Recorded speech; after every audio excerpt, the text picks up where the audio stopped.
បាទជំរាបសួរលោកគ្រូលោកស្ដីអ្នកនរគ្នាថ្ងៃនេះផងដែរគឺខ្ញុំនឹងធ្វើការតម្លើង YouTube server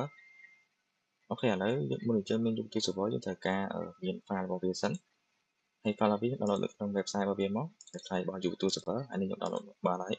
ចំពោះ size វាគឺវាមាន size ទៅដល់3G ជាងអញ្ចឹងណានេះ size របស់វាខ្ញុំចូលទៅមើលឲ្យគឺ size វា 3G ជាង 3G.7 ហើយតមកទៀតគឺយើងមាន Visual Box ក៏បានឬក៏យើងតម្លើង VMware ក៏បានដែរតែចំពោះនេះយើងប្រើ Visual Box ហើយអូខេឥឡូវចូលទៅក្នុង Visual Box តែម្ដងទៅហើយចាំមកទៀតគឺវាចូលបើកផ្ទាំងមួយនេះហ្នឹងគេថាផ្ទាំង Home Page អញ្ចឹងទៅហើយយើងត្រូវការជ្រើសរើសយកពីថា New មកកន្លែងនេះផងដែរគឺយើងដាក់ឈ្មោះវាទៅដាក់ឈ្មោះថា Ubuntu អញ្ចឹងទៅ OS កន្លែងនេះផងដែរគឺយើងត្រូវការជ្រើសរើសយក image របស់យើងយក image របស់យើងនេះហើយតាមទៀតកន្លែងនេះផងដែរគឺយើងត្រូវការយកទីតាំងរបស់យើងគេដាក់ទីតាំងមួយណាក៏បានអត់អីទេតែខ្ញុំដាក់ទីតាំងនៅក្នុងdrive C នេះដាក់កាត់ folder មួយទៅនេះ drive C យកបន្ទុកតាមទៀតកន្លែងនេះផងដែរគឺខ្ញុំត្រូវការយកពីថាកន្លែងដូចថាស្ដាប់ attender ហ្នឹងគឺយើងត្រូវការយើងរកមើលដាក់ឈ្មោះរបស់យើងដាក់ឈ្មោះគេមកតាមទៀត password យើងដាក់អីក៏បានដែរឥឡូវយើងចាំខ្លួនឯងអូខេតាមទៀតគឺយើងត្រូវការយើងត្រូវការជាពីថា space នេះ specificity hardware ហ្នឹងយើងត្រូវការតម្លើង RAM វាទៅតម្លើង RAM ដល់1G ក៏បានដែរខ្ញុំដាក់0.40អញ្ចឹងវាស្មើនឹង 4G ហើយតម្លើង CPU ដាក់2ហើយយើងគ្រាអានេះមួយមកដល់ពេលហើយត្រូវការចុចពីថាហើយចំពោះ hard disk របស់យើងយក 25G ទៅប៉ុណ្្នឹងទៅហើយចុចពីថា finish មកដល់ពេលហ្នឹងហើយវានឹងធ្វើការបន្ថែមឲ្យយើងហើយវាកំពុងធ្វើការបន្ថែមឲ្យយើងហើយចាក់នេះសិនទៅ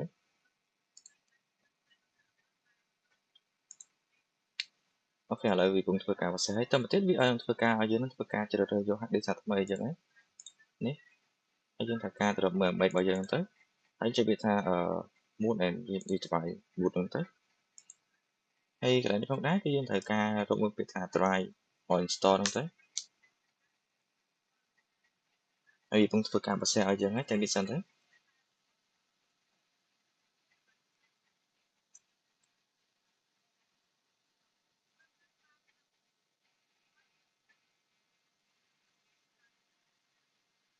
អានេះកំពុងធ្វើការ connection connecting ឲ្យយើងហើយចំពោះកន្លែងនេះផងដែរគឺយើងត្រូវការយកភាសាអង់គ្លេសមកហើយចំពោះកន្លែងនេះផងដែរយើងអាចធ្វើការដូរបានខាងលើនេះហើយដូរទៅជាភាសាផ្សេងបានហើយយើងចុចពេលយើងដូរហើយយើងត្រូវការចុច arrow ចុចវាថាបានទៅហើយតទៅទៀតកន្លែងនេះផងដែរគឺយើងធ្វើការយើងអាចធ្វើការនេះបានតែធ្វើការយើងយកខាងលើទៅបានហើយធ្វើការមួយសិនទេហើយយើងត្រូវហើយអត់ត្រូវបានលេងហើយយើងត្រូវការចុចពីខាងតាមទៅហើយបន្ទាប់កន្លែងនេះគឺយើង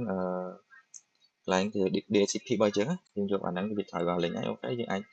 ធ្វើការតមកដែរយើងចុចទៅដានទៅដានដល់កន្លែងនេះផងដែរគឺយើងមិនចាំបាច់ធ្វើការបំពេញនៅaddress របស់យើងអីទេយើងត្រូវការចុចពីថាដានទៅហើយកន្លែងនេះផងដែរគឺយើងចុចពីថាដានកន្លែងនេះ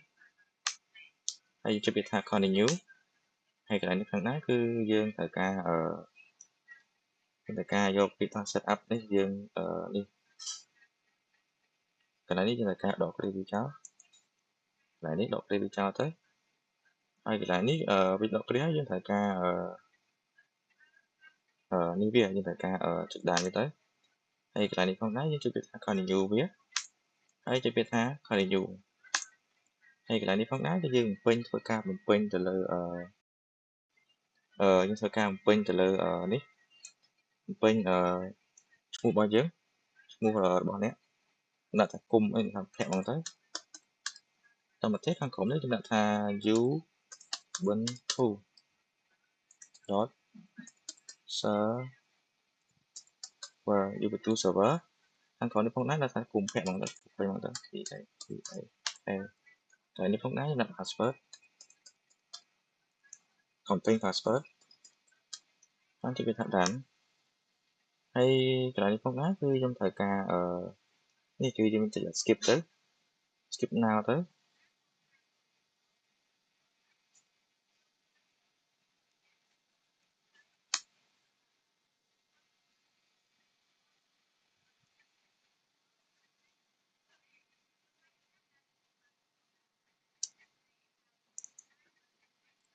តទៅទៀតយើងត្រូវការចុចវាថា continue តទៅទៀតកន្លែងនេះគឺយើងត្រូវការដាក់គ្រាវាទៅដើម្បីដាក់គ្រាយើងត្រូវការចុចថា done ហើយយើងចុចវាថា done មកកន្លែងនេះហើយយើងត្រូវការរងចាំវាតិចសិនវាកន្លែងនេះយូរដែរកន្លែងនេះអញនឹងវាយូរវាពងធ្វើការប្រសិទ្ធឲ្យយើងហ្នឹងនេះកន្លែងនេះយើងមើលកន្លែងនេះវាទៅនេះពងធ្វើការ install ហើយ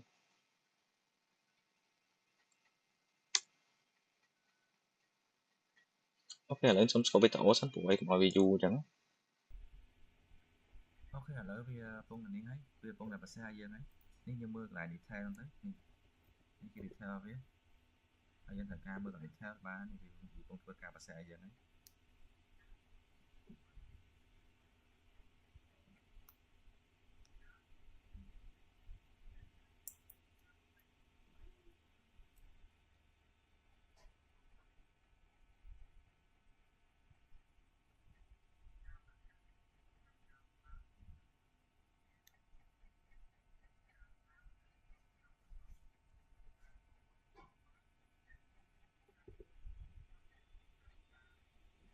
អានេះពងធ្វើការខាត់ទៅលើ comment មួយចំនួនឬក៏ខាត់ថា package របស់វាមួយចំនួនហើយមើលក្នុងនេះបានគឺវាកាត់ detail ថាយើងខាត់មួយណាវាពងធ្វើការ run មួយណាអញ្ចឹងណា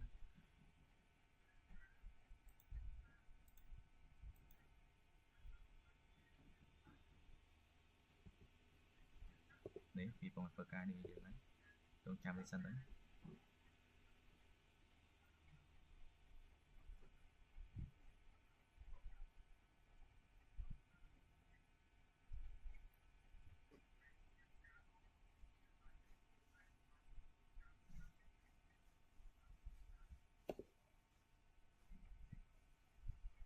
អូខេកន្លែងនេះផងដែរគឺវាមាន option 2 option ទី1គឺ view detail ដែរ option ទី2គឺយើង reboot វា reboot វាnow ទៅហើយវានឹងធ្វើការនេះឲ្យយើងហើយ reboot វាហើយកន្លែងនេះផងដែរគឺវា error ដោយសារតែយើងអាចបានធ្វើការ install នេះ package វាអញ្ចឹងគឺវា error 2 ដង 3 ដងចឹងហើយតែវាចង់ជាបញ្ហាសម្រាប់យើងទេអានេះអត់អីទេ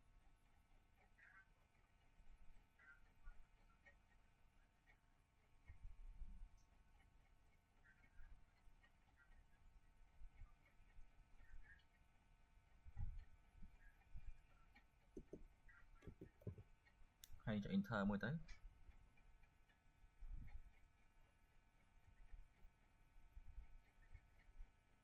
ទៅអញ្ចឹងហើយវា successful ហើយប៉ុណ្ណឹង successful ហើយ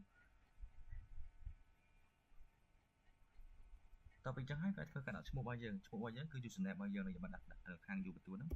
គុំភ័ក្រ enter មកនេះហើយវានឹងចូលបានក្នុងហ្នឹងហើយយើងសួរថា who am I ឈ្មោះកុំភ័ក្រហើយបើសិនជាចង់ធ្វើការ update វាយើងត្រូវការដាក់ sudo apt update វាទៅដើម្បី update ហើយយើងត្រូវការចុចវាថា enter ទៅតែមកទេវាយូរដែរចាំមកធ្វើយ៉ាងនេះខ្ញុំត្រូវការបិទវាទៅក៏បានដែរខ្ញុំថា sudo shutdown ក៏បានដែរអាហ្នឹងហើយបាទជំរាបសួរលោកគ្រូខ្ញុំបាទឈ្មោះកុម្ភៈខ្ញុំមកពី SU30 ថ្ងៃនេះផងដែរគឺខ្ញុំនឹង demo comment ខាតា basic មួយចំនួនដែលលោកគ្រូបានប្រាប់បង្រៀនមកខាងខ្ញុំនឹងប្រើ offline ដែរក្នុងថ្នាក់ SU30 ហ្នឹងអូខេ comment ដែលងាយស្រួលបំផុតនៅក្នុងខាតា basic ចុះគឺយើងប្រើ comment វាឥឡូវខ្ញុំចែកលេខ comment មួយចំនួនដែលលោកគ្រូបានប្រើប្រាស់សម្រាប់អ្នកគាត់ទោះឲ្យមើលវីដេអូរបស់ខ្ញុំបានអូខេយើងអាចមានជំរឿសជាច្រើនយើងអាចធ្វើការបង្កើតយើងចុចឆៅទៅយកមកទៅបានដែរឯងគាត់ថាចុចយើងវាស៊ីពេលយើងច្រើនចុចទៅការបង្កើតឲ្យថាឥឡូវចង់បង្កើត folder ក្នុងហ្នឹងមួយ new folder ចឹងទៅ new folder ទៅថា SU30 គឺ U ពីបតង់ឃើញហើយចង់បង្កើត file ក្នុងហ្នឹងឃើញហើយតាមទៀត file អីតែមកនេះគាត់ថាចឹងវា overlay ច្រើនលុបវាចោលទៅ select ហើយក៏យើងប្រើ comment ក៏បានដែរអីទេ comment ណាអូខេឥឡូវយើងត្រូវការចុចចូលក្នុង CMD ហ្នឹងទៅហើយយើង comment ទី1គឺសម្រាប់ធ្វើការ check ទៅលើ username នៅក្នុង YouTube យើងត្រូវការជិះទៅថា who I am UMI ហ្នឹង UMI ហើយវានឹងឃើញហើយវានឹងធ្វើការសូរឈ្មោះរបស់យើងហើយតទៅទៀតបើសិនជាយើងចង់ធ្វើការcheck មើលថា directory pwd pwd នេះ home ហើយឈ្មោះលីកុម្ពៈរបស់យើងហ្នឹងទៅហើយបើយើងគិតថាអូឥឡូវយើង check កំបញ្ច្រើនហើយយើងចង់ clear វាចោលដាក់ថា clear ដើម្បីធ្វើការ clear វាចោលអូខេបាច់ហើយបើយើងចង់ដឹងចង់ធ្វើការ list ទៅរកមើលអីផ្សេងទៀតឧទាហរណ៍ថាឥឡូវចង់ list ទៅរកថាតើនៅក្នុងhome របស់យើងនេះកន្លែង home របស់យើងនេះមានអីខ្លះយើងហៅថា sorry គេថា directory អីខ្លះយើងត្រូវការឆែកមើលវាយើងត្រូវការ list ថាមកពងដល់ពេលយើងចុច enter ហើយយើងត្រូវការចង់ចូលទៅក្នុងហ្នឹងឧទាហរណ៍ឡើងចុចចូលក្នុងនេះក៏បានតែថា CP យើងយូរតោះនឹងឲ្យចុចវាថា CD ដើម្បីធ្វើការចូលទៅក្នុងហ្នឹងដាក់ថា desktop ចង់ចូលក្នុង desktop ហើយឥឡូវយើងបានឆទៅដល់ desktop ហើយយើងចង់ចេញវិញចុច CD ដកពីមកគឺយើងធ្វើការចូលទៅក្នុង default វិញដើមហើយចង់ចូលវិញ CD តែគឺថាកុំបាច់ចាំពេកវាញញ៉ៃ clear ចោលអស់ឥឡូវដាក់ថា list វាដែរខ្ញុំចង់ធ្វើការចូលទៅក្នុង desktop ដាក់ថា cd desktop ហើយចង់ដឹងថាតើនៅក្នុង desktop នោះមានអីខ្លះដាក់ list គឺអត់មានអីទេឥឡូវចង់ធ្វើការបង្កើត folder យើងមានជំរឿនច្រើនយើងអាចធ្វើការបង្កើត folder តាមវាចុចផ្ទាល់ចឹងក៏បានដែរតែវាយូរនេះហើយអត់ធ្វើការអញ្ចឹងទៅ console មកទៅឥឡូវធ្វើការបង្កើត folder ផ្សេងប្រើ command ផ្សេងប្រើកាត់ file ផ្សេងឥឡូវកុំកាត់ folder យើងដាក់ថា mk dir ហើយយើងអានេះធ្វើការបង្កើត folder នៅលើ desktop នេះបើសិនយើងឈរនៅកន្លែងណាគឺវានឹងបង្កើត folder លើហ្នឹងហើយទៀតវា load file ឲ្យយើង folder អញ្ចឹងហើយនៅថា su ដាក់ទុចមកទៅ su 30ចុច enter នេះគឺ load មកហើយឃើញអត់នេះ load មកហើយយើងចង់ចូលទៅក្នុងឥឡូវចង់ចូលទៅក្នុង IU 30ហ្នឹងយើងចុច CD IU 30ឬក៏យើងចុចគឺថា IU មកចុច tab វាទៅវានឹងចូលមកហើយចុច enter ទៅក្នុងហ្នឹងគឺមានអីទេឃើញអត់មានអីទេហើយដាក់ list មកក្នុងហ្នឹងមានអីអត់ទេឥឡូវចង់ធ្វើការបង្កើត folder នៅក្នុងfolder IU 30ហ្នឹង sorry file មានតែការចុចវាថា sorry ហ្នឹងហើយ COUCH យើងដាក់ថាinto.txt មកទៅអូខេឥឡូវយើងបានបង្កើតរួចហើយខ្ញុំចូលនៅក្នុង list នេះឥឡូវពងឈរនៅលើ IU 30ហ្នឹងហើយណាបើសិនយើងចង់ដឹងវាវិញមិនយើងត្រូវការចុច command ផ្សេងទៀតមិនខកបានទៀត4ទៀតយើងត្រូវការចុចcommand ហ្នឹងទៅ list នេះនៅក្នុងហ្នឹងគឺវាមានដូចជា file ហ្នឹងហើយនេះចូលក្នុងហ្នឹងទៅមាន file ដែលតិចហ្នឹងហើយបើយើងចង់ធ្វើការចង់ធ្វើការថាយវាឬក៏ចង់ធ្វើការពេញបំពេញនៅក្នុង file ហ្នឹងក៏បានដែរយើងដាក់ថា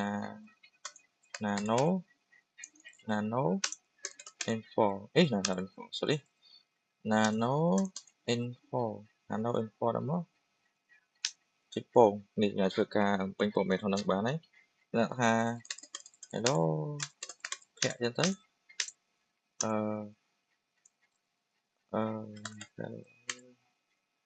com to IU 30 IU 30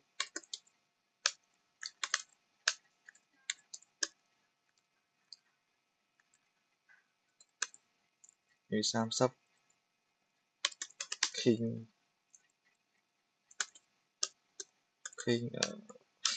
king person ចឹងទៅ cell វា cell ចុច control F មកយើងចេញវាវិញធ្វើការចុច control X វាមកយើងត្រូវការចង់ធ្វើការ check មើលវាក៏បានដែរឥឡូវយើងធ្វើការមួយទៀតគឺខ្ញុំ clear វាចោលសិនទៅឥឡូវខ្ញុំ clear ទេ clear ពេកញញ៉ៃដល់កន្លែងនេះធ្វើការចុច comment ទៅគឺ comment នេះ comment eco ហ្នឹងគឺធ្វើការreturn ទៅលើតម្លៃដែលយើងបានធ្វើការបញ្ចូលក្នុងPython ហ្នឹងនឹងត្រូវការដាក់ថា eco ក៏មិនដល់2មកដាក់ថា hello អូខេចឹងមកយើងត្រូវការចុច enter គឺវានឹងធ្វើការ return តម្លៃដែលយើងបានធ្វើការបង្កើតនៅក្នុងហ្នឹងមកអូខេដល់ពេលយើងបានធ្វើការបង្កើតតម្លៃនៅក្នុងហ្នឹងហើយយើងអាចធ្វើការមួយទៀតយើងធ្វើការឥឡូវខ្ញុំនៅក្នុង desktop នេះមាន folder ជាច្រើនតើក្នុងឥឡូវខ្ញុំចូលទៅក្នុងខ្ញុំធ្វើការ cd ថយមួយមកខ្ញុំចង់បង្កើត folder ថ្មីដាក់ថា k d ir ដាក់ថា au ដាក់ថា info au 30ចុច enter ពងពីមក2អញ្ចឹងខ្ញុំចង់មូលនេះចុះនេះគឺបានហើយហើយធ្វើការមុនវាគឺ comment ឬក៏យើងធ្វើការលុបវាសិនឥឡូវលុបចោលហ្មងបងញ៉ាំលុបវាចោលចង់ការជិះគឺថា comment លុប folder ធ្វើការជិះ comment ដូចជា s rm ហ្នឹងគឺ remove file ទេតែ remove folder ផ្សេង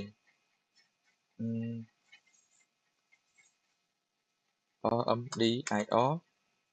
ហើយគេដាក់info ដែរហ្នឹងទៅ au 30ពងហើយបាត់ឃើញបាត់ហើយឥឡូវខ្ញុំចង់បង្កើត folder នៅក្នុងនឹងមួយទៀត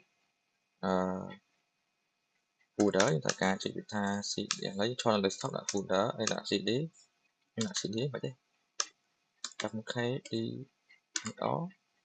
mkdir ហើយយើងត្រូវការដាក់ថាអូបាច់ទេហើយដាក់ mk ដាក់ថា touch វិញកាត់ file tuch tuch touch ហើយដាក់ថា info au 30ពងវាធ្វើការបង្កើតមកហើយប៉ុន្តែខ្ញុំចង់ធ្វើការផ្សេងហើយទេណាចុះនេះក៏បានហើយឥឡូវខ្ញុំធ្វើការ comment ដាក់ថាv ឥឡូវឈរទៅលើហ្នឹងហើយថា v យើងឈរនៅ desktop ស្រាប់ហើយត្រូវការចុចថា v info au 30យើងដាក់សញ្ញាគេសញ្ញាទឹកលុបហ្នឹងហើយត្រូវការដាក់សញ្ញានេះគេហើយទៅហ្នឹងតទៅទៀតត្រូវការដាក់ថា list ចុច tab មកនៅក្នុង folder au 30ចុច enter មកគឺវាធ្វើការចូលទៅក្នុងហ្នឹងហើយឥឡូវចង់ដឹងថាវាចូលចុះត្រូវការចុចហ្នឹងចូលក្នុង desktop វាដាក់ថា cd au 30នេះមាន2អាហ្នឹងគឺហើយមួយទៀត comment នេះធ្វើការ update ទៅលើនេះពួកវា update ទៅលើ package របស់វាមួយចំនួន sudo apt update បងហើយធ្វើការបញ្ហា password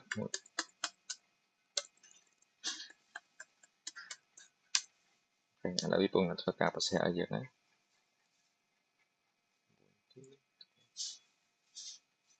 តពីបានធ្វើការហើយវាធ្វើការនេះឲ្យយើងហើយ comment នេះដាក់ថា apt list dot app to a da library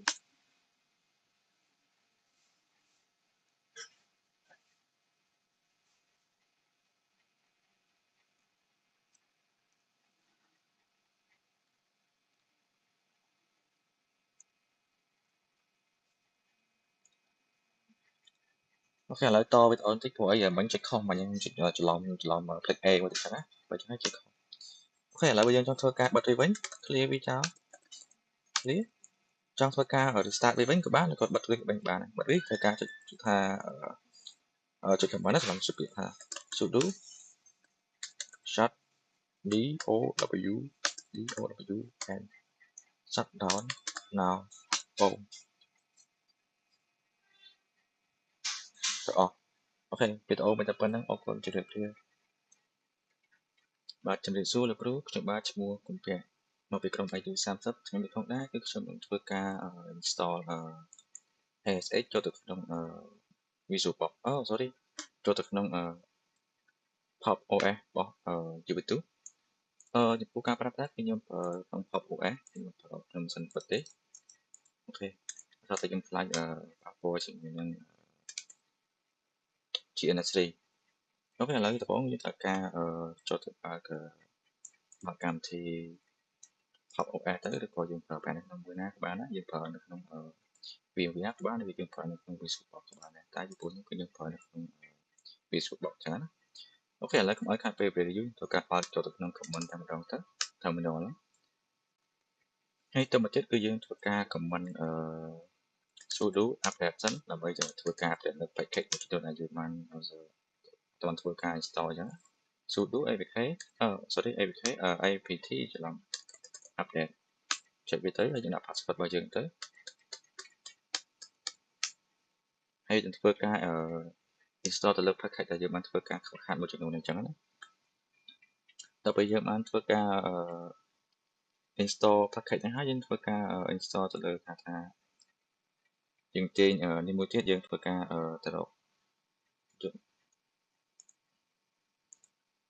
អូខេបន្ទាប់នេះយើងធ្វើការ install ទៅលើ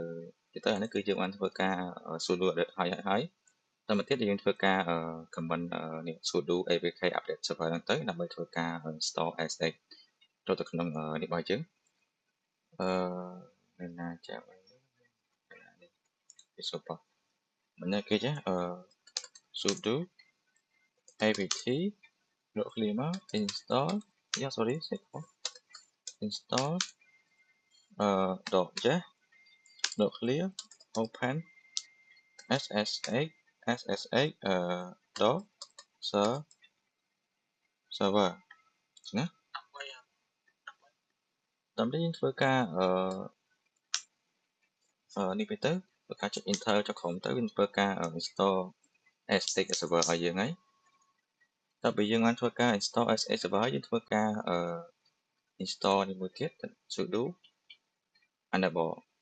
វាដំណើរការក៏វា activity អីនៅអញ្ចឹងទៅណាខ្ញុំធ្វើការ comment សិនខ្ញុំស្គប់ទៅដើម្បីសួរការសរសេរអូខេតាមទីធ្វើការ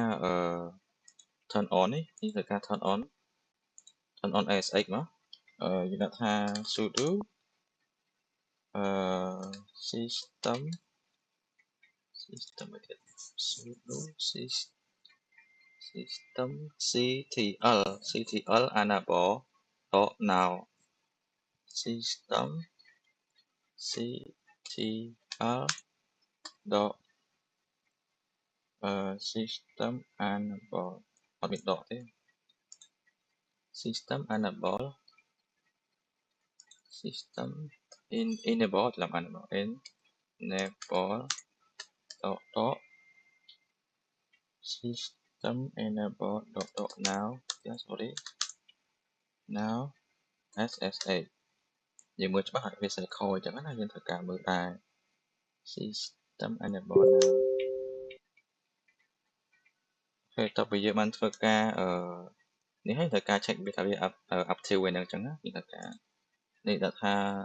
sudo អានេះ enable វាតទៅធ្វើការ starter វាដើម្បីធ្វើការដំណើរការវាដែរ sudo នេះដែរយើងចុច hero key លើទៅដើម្បីលុបវាចោលឲ្យថ្មីយ៉ា sorry sudo ពាក្យនឹងដែរតើយើងធ្វើការដាក់នេះ sudo starter SSH sudo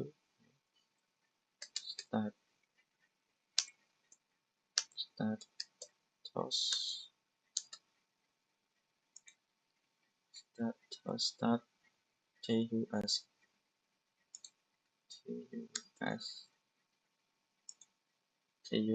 SSH នេះ status SSH អូខេឥឡូវវាបានធ្វើការ active មកហើយនេះវាកំពុងធ្វើរ៉ាហើយតើពេលយើងបានអញ្ចឹងហើយត្រូវការចុច Ctrl C មកដើម្បីធ្វើការបិទវាហើយតើពេលយើងបានធ្វើការហើយត្រូវការ command មួយទៀតគឺ command firewall វា firewall SSH អញ្ចឹងដាក់ថា sudo firewall ufw allow SSH khế chấm sudo usw allow sh sudo usw allow sh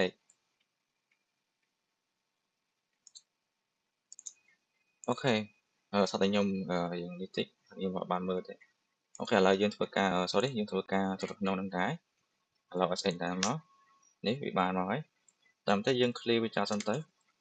យើង clear មកអត់ក៏បានហើយ clear ទៅឲ្យនេះហើយនេះវាចោលថា IP តាមតែយើងធ្វើការ check មើល IP របស់យើង IPA មក IPA នេះគឺបាន IP address របស់យើងមកហើយតើបើយើងបានធ្វើការបាន IP address ហើយយើងធ្វើការទៅ connect វាមកនេះហើយដាក់ SR ហើយដាក់ user យើងចូលចាំបន្តិចខ្ញុំរក user របស់យើងសិនបើក terminal ថ្មីទៀតមក new terminal យ៉ានេះ new window អូខេចាំបន្តិចយើងធ្វើការបើក terminal ថ្មីបើក terminal ថ្មីទៀតមកតោះទេត្រូវការពេលយើងបានធ្វើការនេះត្រូវការទៅ copy នេះ copy IP របស់យើងហ្នឹងមក copy មកយ៉ាយើងត្រូវការ copy IP របស់យើងមកពីយើងត្រូវការថាយវាในការបាននេះថា p w sorry pwsa នេះគឺនេះរបស់យើងតោះបើយើងបានធ្វើការcheck PowerShell ហើយយើងត្រូវការ check print ទៅរកនេះរបស់យើង print sorry សេខុស print រក clear មកជាង pass វាចូលនេះតើពេលយើងបានធ្វើអញ្ចឹងត្រូវការ check insert ចុះក្រោមទៅតើវាស្គាល់គ្នាអត់ចឹងណា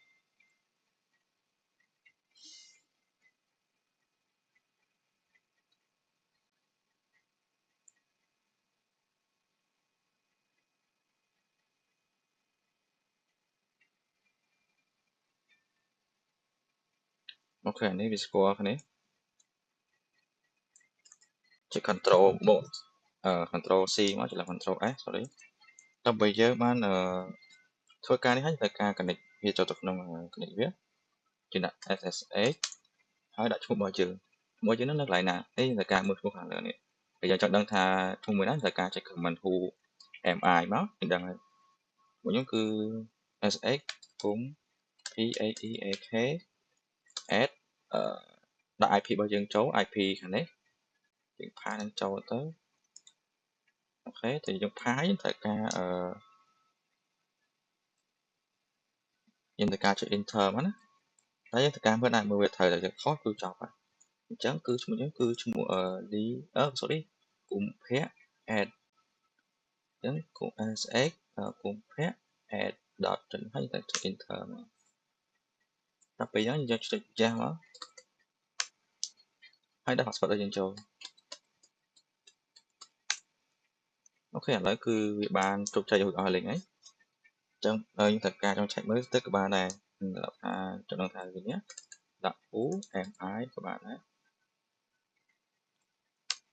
ពីឈ្មោះខ្ញុំ host វា host name គឺ top OS យើង clear វាចោលទៅគឺបាទជំរាបសួរលោកគ្រូខ្ញុំបាទឈ្មោះលីកំភៈមកពីក្រុងអាយុ30ខែនេះផងដែរគឺខ្ញុំនឹងធ្វើវីដេអូបង្ហាញ comment hardware monitor នេះអូខេឥឡូវគឺខ្ញុំប្រើប្រាស់ទៅលើ Visual Box sorry Visual Box ហើយខ្ញុំប្រើ Pop អូខេឥឡូវយើងដំបូងត្រូវការចុច start បាច់ CMD មកធ្វើការប្រើប្រាស់ទៅលើ CMD កំណត់ដំបូងរបស់យើងគឺយើងត្រូវការឆែកទៅលើCPU បើសិនជានៅក្នុងWindows យើងឆែកមើលវាចេះនៅក្នុង Task Manager អញ្ចឹងណាពេលនៅក្នុង Linux នេះគឺយើងត្រូវការឆែកវាប្រើ command ដូចជា ls cpu អញ្ចឹងត្រូវការចុច enter ទៅគឺនឹងធ្វើការសូរនៅ information ផ្សេងឲ្យយើងអញ្ចឹងមើលនេះ detail អីទៅ ហើយក្នុងបន្ទាប់គឺយើងធ្វើការសូ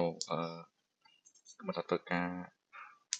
hop ដូចវាដូចជាលក្ខណៈថានេះឥឡូវយើងធ្វើការ hide pop របស់វា hide pop ដូចជា time manager ដែរណាតែយើងធ្វើការ install សិនបើសិនជាអត់ទាន់ធ្វើការ install ទេយើងត្រូវ recommend មកថា sudo sudo apt install hash stop ចឹងណាតែបើ install ទៅយើងមកធ្វើការ install ហើយឥឡូវធ្វើការបើពីបងទៅថា h top វានឹងធ្វើការបង្ហាញទៅលើ process គុំទៅបើយើងដូចទៅលើ time manager បែបនេះដែរចឹងណាគឺ time manager បែបនេះដែរវាធ្វើការបង្ហាញដូចគ្នាចឹងណាយើងចង់ command បិទវាត្រូវការចុចបិទហ្នឹងហើយបិទឃើញត្រូវការចុច control C មកអូ sorry ចុច control C មកបិទវាតែពីយើងបាន command ចឹងហើយត្រូវការឆែកមួយទៀតគឺពាក់ព័ន្ធជាមួយនឹងការឆែក RAM ការឆែក RAM ទៅលើនោះចឹងត្រូវការចុចថាfree.x មកវានឹងការឆែកមើល RAM របស់យើងហើយ RAM ហើយយើងត្រូវហ្នឹងវានឹង editor យើងហើយមួយទៀតយើងត្រូវការឆែកមើល disk hard disk របស់យើងណា disk របស់យើងគឺយើងចំនួនថាវា G វាអាចធ្វើការឆែកថា VS sorry ខ្ញុំគាត់ថា VS ដក 8 វាគ្នាប្រហែលទេអានេះគឺ free ដល់ថា VS ដល់8ចឹងហើយវាធ្វើការ show monitor យើងដែរ system ឲ្យយើងប្រើប្រាស់មកនេះមកយើង run មកនេះទៅឥឡូវសូមដក clip តិចទៅយើងក៏ធ្វើការ clip សិនទៅកុំឲ្យវាញ៉ៃពេកហើយតនេះធ្វើការឆែកទៅលើឆែកនេះទៅការនេះទៅការcheck ទៅលើ list ឬក៏គេហៅថា block គេហៅថា Windows ក្នុង Windows គេហៅថា list block device ហ្នឹងទៅការក្នុងនោះគឺយើងប្រើប្រាស់ recommend ls blk នេះសកាត់វាប្រើតែហ្នឹងវាចេញមកនេះវាធ្វើការសូឲ្យយើងក្នុង Windows គេហៅ list block device ចឹងតែយើងត្រូវការក្នុងនោះគឺយើងប្រើ command ចឹងអូខេឥឡូវយើងត្រូវការ check មើលទៅយើងដូចជា check មើល IP អីក៏បានដែរនេះ IP របស់វាតែ IPA មកនេះយើងធ្វើការសូ IP យើងហើយតែសូមធ្វើការ clear ទៅមកវាញ៉ៃតាមខ្ញុំ clear គឺយើងដាក់ clear ចោលហើយក្នុងទៅយើងប្រើការ command ពាក់ព័ន្ធជាមួយនឹង file usage ដែលយើងថាយើងប្រើប្រាស់មកនេះមកទៅ file របស់យើងទៅក្នុងនេះចឹងក្នុង time manager របស់ Windows ចឹងយើងធ្វើការប្រើប្រាស់ទៅលើ ps ps.aux មក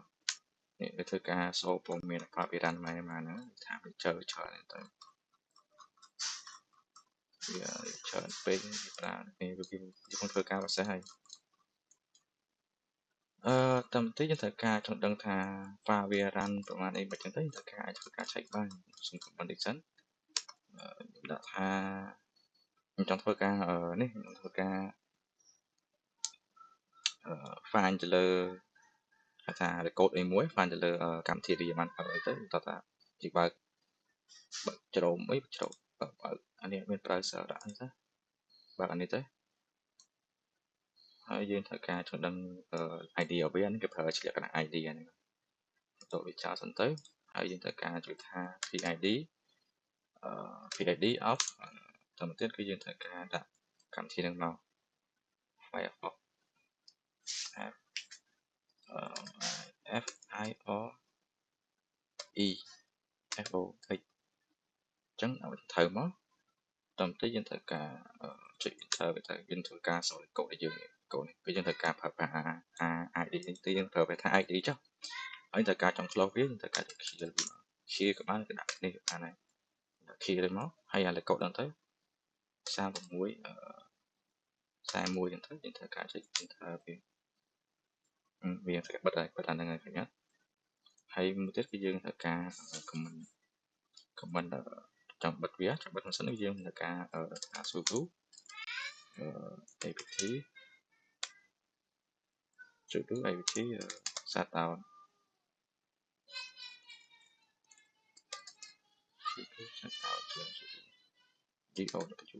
shutdown now អានេះនេះវាយើងពេញវាធ្វើការពេញ password ឲ្យมันពេញទេអានេះយើងត្រូវការចុច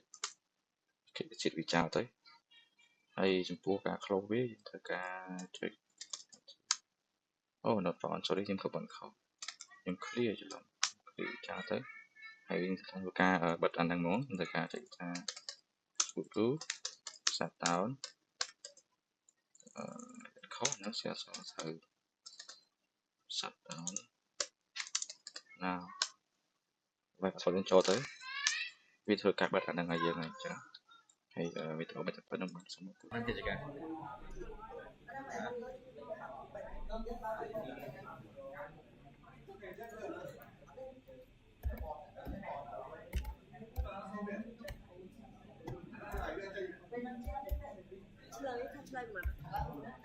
ួយខោវីដេអូឆ្លើយមិនអត់សោយ៉ា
Chưa không? Sao nhảy nhảy quá?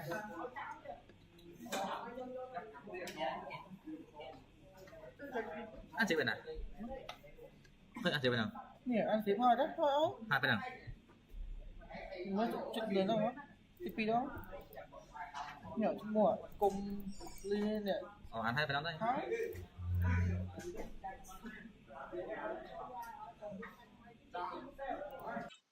Và chúng ta sẽ có some about chúng mình dùng biết một cáiក្រុមការយើងសាស្ត្រថ្ងៃនេះខ្លះគឺខ្ញុំនឹងធ្វើវីដេអូបង្ហាញនៅ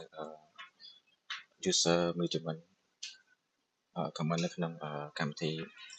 លើកតែងតែយើងប្រើ Pop AI ចឹងណាអូខេឥឡូវមកពេលយើងធ្វើការចូលក្នុងកម្មវិធីតែម្ដងទៅបើ password ចូលហើយតាមទៅយើងធ្វើការតែ comment ដើម្បីធ្វើការបង្កើតនៅ new user មួយ ឥឡូវខ្ញុំធ្វើការបង្កើតទៅលើ file ខ្ញុំធ្វើក្នុង comment ចឹងទៅហើយតែការឆទៅលើហ្នឹងដើម្បីធ្វើការសួរថាយើងជាអ្នកណាខ្ញុំធ្វើថាពូmi មកហើយ user របស់ខ្ញុំគឺខ្ញុំឈ្មោះ user នេះពុកកុំខានេះតែឥឡូវត្រូវការបង្កើតនៅលើ user ថ្មីតំទីត្រូវការទៅ comment pwd ដើម្បីធ្វើការសរទៅលើ category របស់យើងនេះមកយើងអា home ហើយឈ្មោះនេះគឺខាងហើយចាំទៅយើងត្រូវការបង្កើតទៅលើ user ថ្មីដាក់ sudo ហើយ sudo user add មកតាមទៀត .m ហើយ .add ហើយតាមទៀតbinary មក bin ហើយ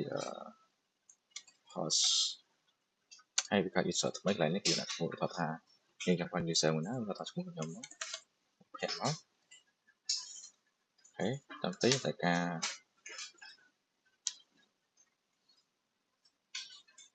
sudo sudo ចេញសេណាខុសហើយ sudo sorry ខ្ញុំមិនសេខុស sudo ចាំមកឆ្កល់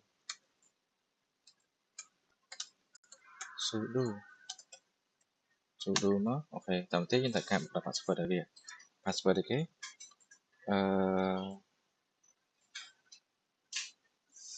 password ឲ្យវាយើងដាក់មកម៉ាន់ក៏បានដែរញ៉េខ្ញុំចង់អត់សិន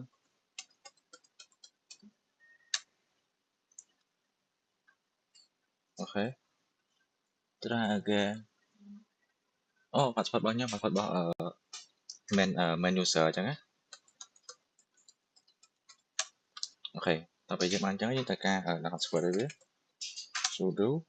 psf wd ហើយត្រូវការដាក់ PAEAK ហើយ set password ឲ្យវាមកអូខេឥឡូវខ្ញុំយក password ថ្មីដាក់មកហើយយ៉ាpassword ដែរហ្នឹង sorry ខ្ញុំត្រូវការយក password ដែរហ្នឹងទៅយក password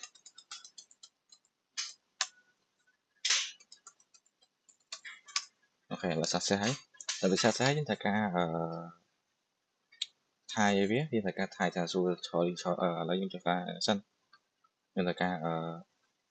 សួរថាយើងជាអ្នកណាយើងត្រូវការណា who I am នេះឥឡូវយើងឆលលើ user compare ឥឡូវយើងត្រូវការ login វាចូលទៅ login វាចូល su .p-a-e-a-k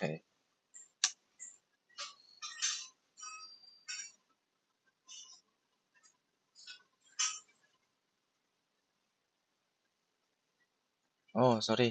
យើងត្រូវការចុះសិននេះយើងត្រូវការដកឃ្លៀកន្លែងហ្នឹងមួយអញ្ចឹងណាអូខេឥឡូវដាក់ password ចូលទៅអូខេឥឡូវយើងចូលមកចុះចែកយើងត្រូវការសួរដែរមកmi ណាទៅនេះយើងត្រូវការឥឡូវយើងបានឈរទៅលើ user page ហើយតើពេលយើងបានឈរហើយយើងត្រូវការបង្កើត file លេខមួយមកយើងដាក់ថា mk dir ហើយ file គេ image ខ្ញុំកាត់សរសេរយើងត្រូវការដាក់ list មួយមកនេះវាមិនក្នុង file image យើងត្រូវការ clear វាចោលទៅហើយនៅ clear ហើយយើងត្រូវការ exit វា exit មានថាយើងបង្កើតជាពី user យើងបានឈរអូខេឥឡូវ log out ហើយតើវាយើងបាន log out យើងត្រូវការចូលទៅ user ដើមរបស់យើងវិញយើងត្រូវការ ticket ហើយយើងត្រូវការទៅsorry etc/psswd ហើយយើងចូល enter នេះ user យើងបានត្រូវការចូលទៅក្នុងនេះហើយ set page ហើយបាទសូមអរគុណសូមជម្រាបលាបាទជម្រាបសួរលោកគ្រូខ្ញុំបាទឈ្មោះលីកុម្ភៈមកពីក្រុម IU 30ថ្ងៃនេះផងដែរគឺខ្ញុំនឹងធ្វើវីដេអូដែលជា project ទី2នៃការងារ midterm របស់យើងអូខេឥឡូវចូលទៅក្នុងការងារតែម្ដងទៅកុំឲ្យនៅចំណាយពេលយូរអញ្ចឹងណាតែមួយយើងចូលយើងត្រូវការនេះសិនយើងត្រូវការconnect គ្នាជាមួយនឹងpub OS របស់យើងហ្នឹង server របស់យើងហ្នឹងចូលជាមួយនឹង power save របស់យើងសិនណាតើយើង connect គ្នាបាននេះហើយចាំយើងធ្វើការ process វាអូខេនេះជាខាងលោកគ្រូមានជា9ចំណុចអញ្ចឹងទៅទី1លោកគ្រូយើងធ្វើការបង្កើតទៅលើ group developer ហើយ UI ហើយនិង DevOps អញ្ចឹងយើងត្រូវការ ប្រើ command មកចំពោះការបង្កើត group យើងត្រូវការប្រើ command sudo ហើយនឹងgroup វាមក group add hay thời ca cái đó developer tập bây giờ anh thời cái thời ca thời đó đấy bạn thời ca bốn thời một file này cả một cái đấy thời ca này là nó chẳng thuộc developer kita ai muốn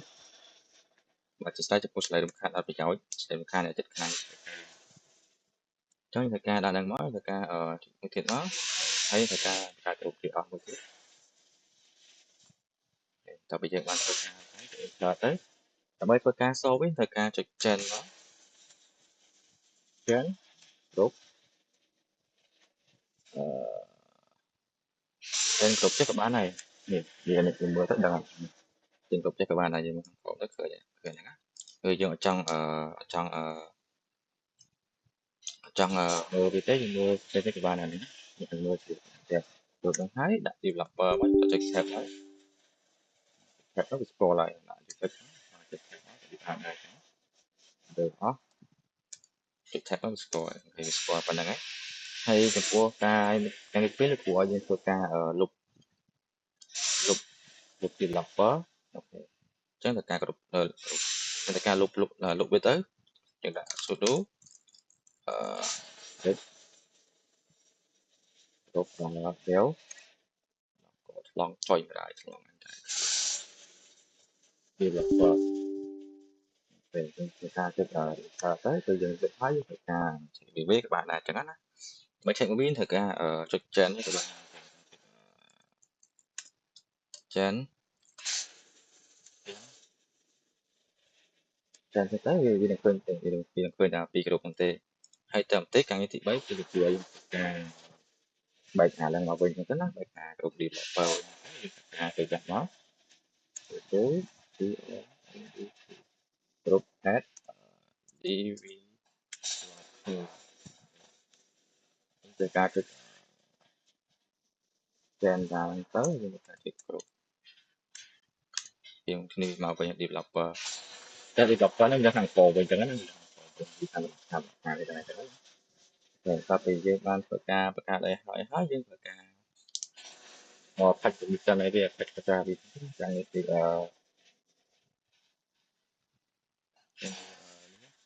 cái bậc ca trực nó touch tiếp developer developer touch developer developer process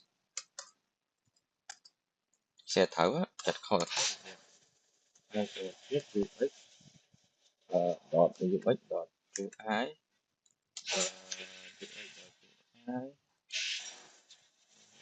bà rộng khơi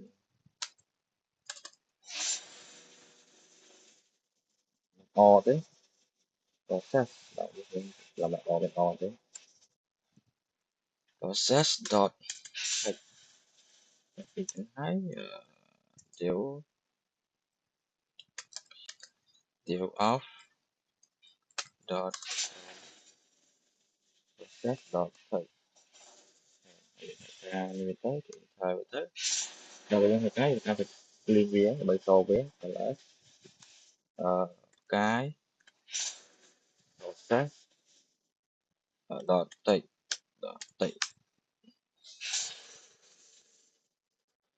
nè việc ăn bay này màu ấy nhớ bây giờ thưa ca sau biết đã CS ở vía CS một ở vía này kalau há kalau há phèn tới trong cái cài như thế đó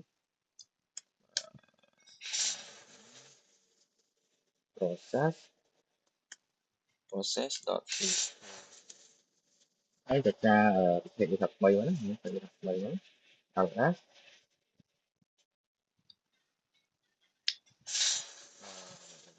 một này để có thể hoàn và ba là nhưng mà thôi càng nghe và to bánh sao tay mình nhắn nhưng mà vô TP chia sẻ ok lớn mà mấy muốn đóng mà bây giờ ban này bạn đã ở cho tới nó đặc biệt chẳng hạn vì trình chẳng hạn hayចំពោះមូលហេតុថាវាចេញបញ្ជូនហ្នឹងគឺដោយសារតែវាយើងបានធ្វើការsmooth ឲ្យវាឡើងទៅ permission អាចធ្វើការ execute ដូចបានអញ្ចឹងណាដល់ពេលយើងបានធ្វើអញ្ចឹងហើយយើងត្រូវការចូលការងារទី8របស់យើងត្រូវការទី8ហ្នឹងយើងត្រូវការ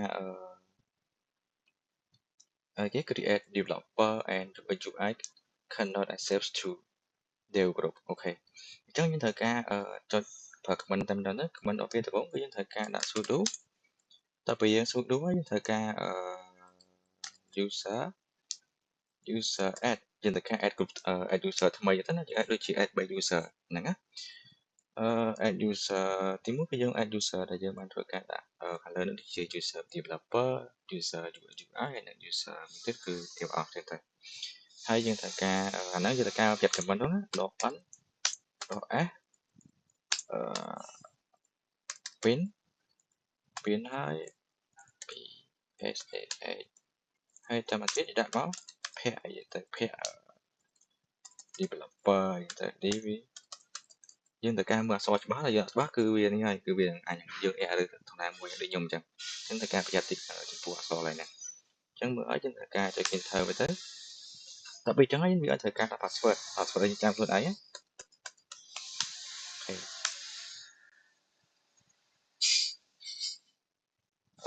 អូអាហ្នឹង sorry គឺមានថាយើងធ្វើការដាក់ user compare គឺ user main user របស់យើងដើម្បីធ្វើការ permission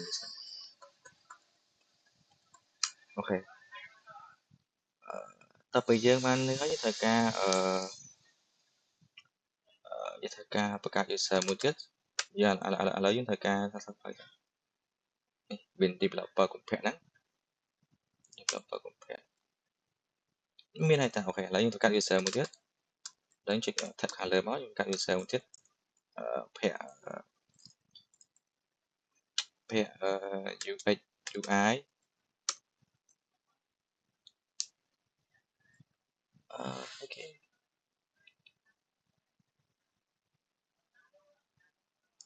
ច្រឡំ comment ទៅអូខេឥឡូវ sorry ខ្ញុំច្រឡំ comment ដក S ដកក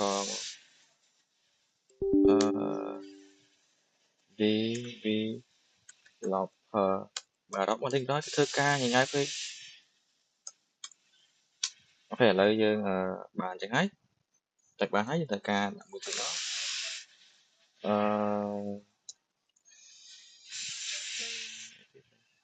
UX UI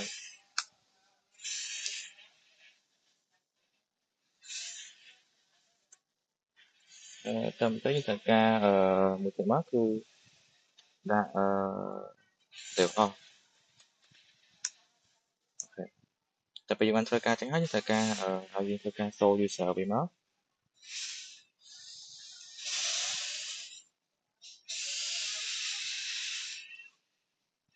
យើងត្រូវការដាក់ password វាសិនមក password វាតាមក្រោយ sudo awd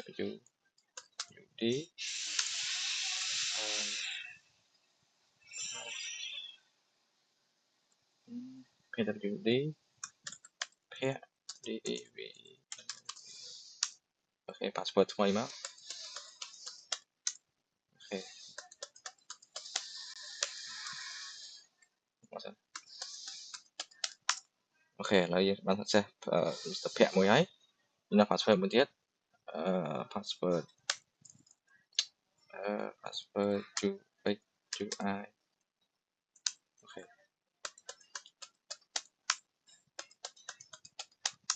អូខេ success មួយទៀតហើយតែមួយទៀត password dev off មួយទៀតមក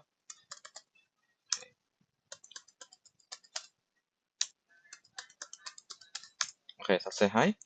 តាំងពីយើងដាក់ password អីហើយយើងត្រូវការការងារបន្ទាប់គឺយើងត្រូវការទៅនេះវាការងារទី9យើងត្រូវការទៅ Clearly developer and UI ដើម្បីធ្វើការ access ឲ្យចូលក្នុង group របស់វាការងារចុងក្រោយគេណាចូលទៅក្នុងការងារចុងក្រោយទៀតហ្នឹងមក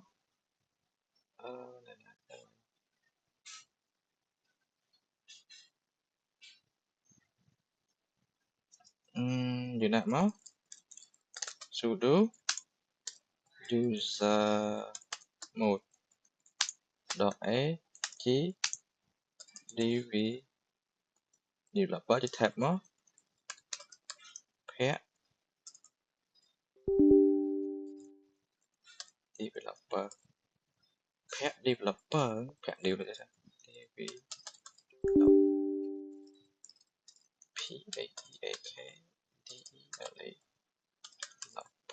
developer តែបើយើងចឹងហើយត្រូវការ comment មួយទៀតជាដាក់មកUI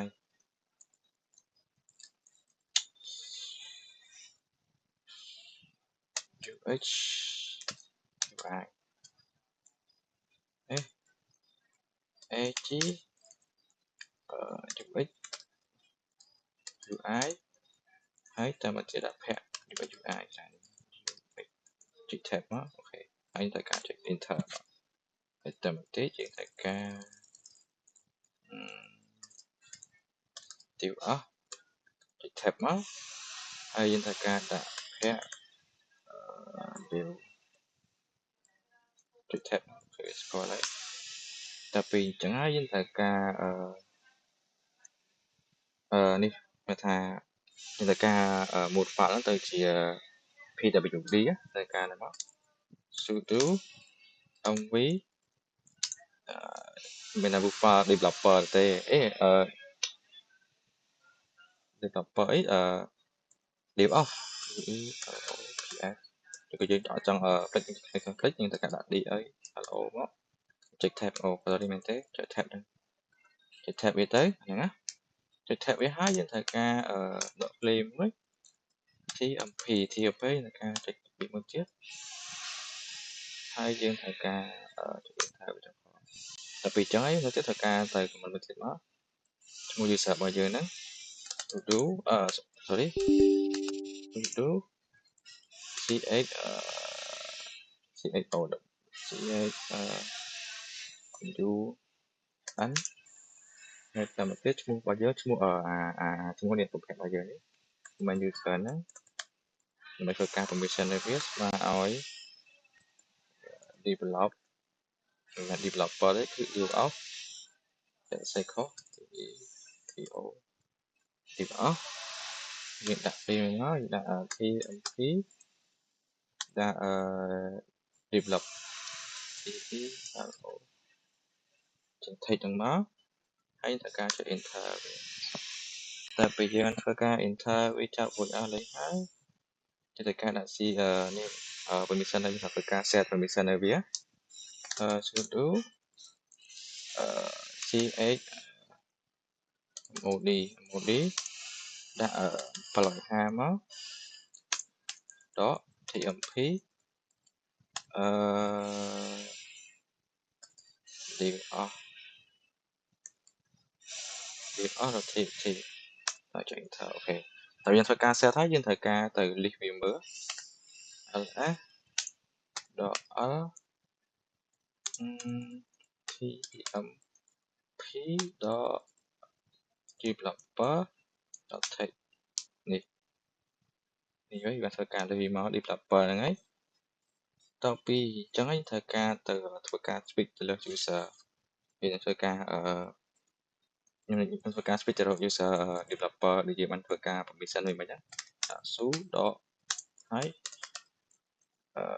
pair developer មក developer ហ្នឹងទៅហើយត្រូវការចុចមកដាក់ password វាចូលអូខេឥឡូវចូលបាននេះដាក់ comment មក នេះឥឡូវនៅក្នុង user pair developer ហ្នឹងហើយយើងធ្វើការadd ឲ្យវាហើយអាចចូលបានអត់ទេ tmp developer.text យើងអាចធ្វើការនេះបានអាចធ្វើការ permission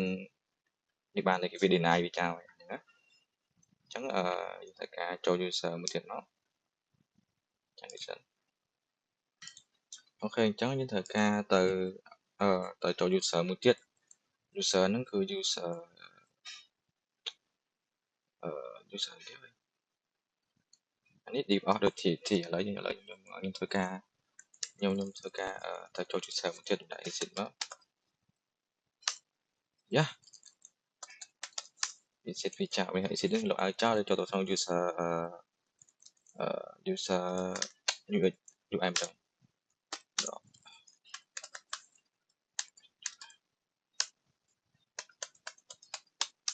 hay là cho bạn ấy trên thời ca cat với máu cat dot làm check suite maybe an icon tab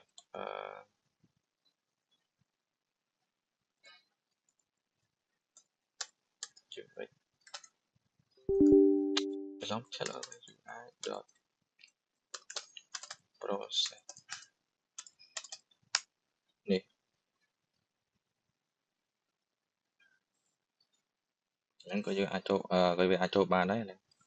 ở đấy thời ca cho được non user một dừng đại exit feature thời ca cho được non user một chết số dot user cái này pair đi